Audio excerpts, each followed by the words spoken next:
So, as we discussed, students, that in the palace the fire was burning, but suddenly fire gone out and everybody was in trouble. They were wondering that why fire has gone out and why it is not burning again. They have tried all the options, and then at last king ordered his court messengers that go and find out some fire on the hill road.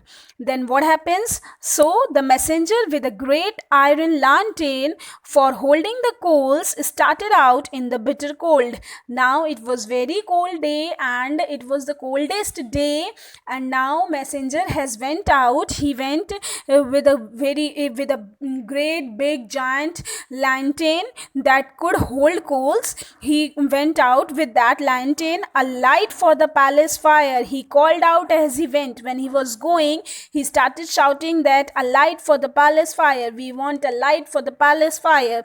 Who will give me some coals to light the palace fire? And he asked, who is going to give me some coals to light the palace fire? As the messenger went on his way, a great many people heard him, and they all wanted to have a share in lighting the fire at the place. Some thought that to do this would bring them riches. As the messenger was going and people were listening this, then people suddenly started wondering that if we are going to help the messenger in lighting the fire of the palace, then in turn we are going to be rich, because the king is going to give us reward.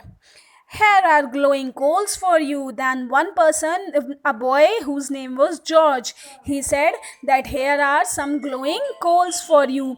George's father looked after the forest. George के पापा क्या करते थे? वो forest देखते थे. He used to look after forest. George ने उनसे कहा अपने coals देते हुए कि tell the king that we want as many gold pieces in return as there are lumps of coal, and some extra ones if he will add them.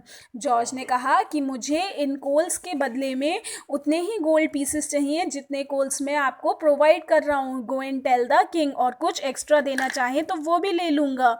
So the messenger put George red coal with the tongs inside his lantern and he started back to the palace. अब messenger ने George के red coals को pair of tongs called चिमटे की मदद से उठा के अपनी लैंटर्न में रखा, and he started going back to the palace. He had gone only a few steps. वो कुछ ही कदम आगे बढ़ पाया था. What had happened?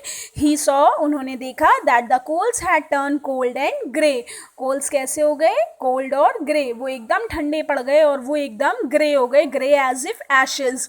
बिल्कुल राख की तरह. So he had to throw them beside the road and search father.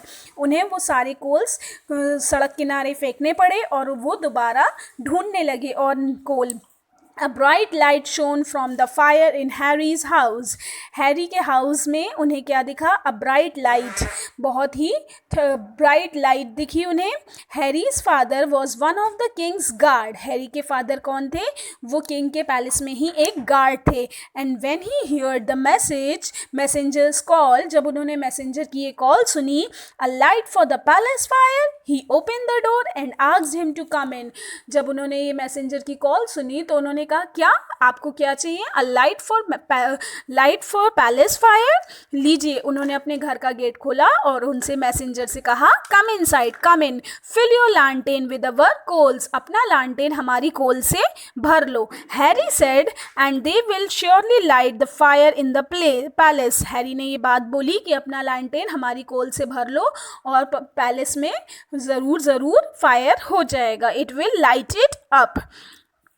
Tell the king that in return for the coals he must make my father captain of the guards. और उसने बदले में क्या कहा कि मैसेंजर से कहा king से कहना कि इसके बदले में वो मेरे पापा को कैप्टन बनाएंगे जो गार्ड्स हैं, बिकॉज उसके पापा क्या थे? एक गार्ड थे. तो उन्होंने कहा, तो हैरी ने कहा कि किंग से कहना कि मेरे पापा को कैप्टन ऑफ द गार्ड्स बनाएंगे, गार्ड्स आर्मी के कैप्टन बनाएंगे.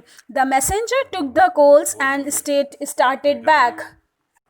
मैसेंजर ने कोल्स लिए और वो वापस जाने लगा कैस्टल की तरफ.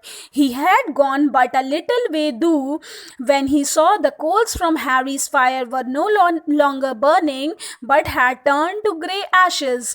अब मैसेंजर थोड़ी ही दूर वापस चले थे, वो आगे बढ़े थे. उन्होंने क्या देखा कि जो कोल्स उन्होंने हैरी के घर से लिए थे, हैरी के यहाँ से लिए थे, they also have turned into ashes. वो भी ठंडे पड़ गए और वो सारे कोल्स राख बन गए. So he emptied them out in the snow and went on down the hill. उन्होंने फिर से अपना लालटेन खाली कर दिया, एक रोड साइड पे सड़क के किनारे उसको खाली किया, एम्प्टी किया और वो दोबारा जाने लगे. But his search was a hard one. लेकिन उन्हें यह एहसास हो गया कि जो मेरी ये खोज है, मेरी सर्च है, ये बहुत ही मुश्किल पड़ने वाली है. It is very hard. Few of the coals that he was given would burn and no one wanted to give them for free. जो कोल्स वो लेते थे वो बर्न होते थे, लेकिन थोड़ी देर बाद ही वो ठंडे पड़ के बुझ जाते थे और कोई भी उन्हें फ्री में देना नहीं चाह रहा था. Okay, understood. Now I'll proceed further in the next session. Thank you everyone.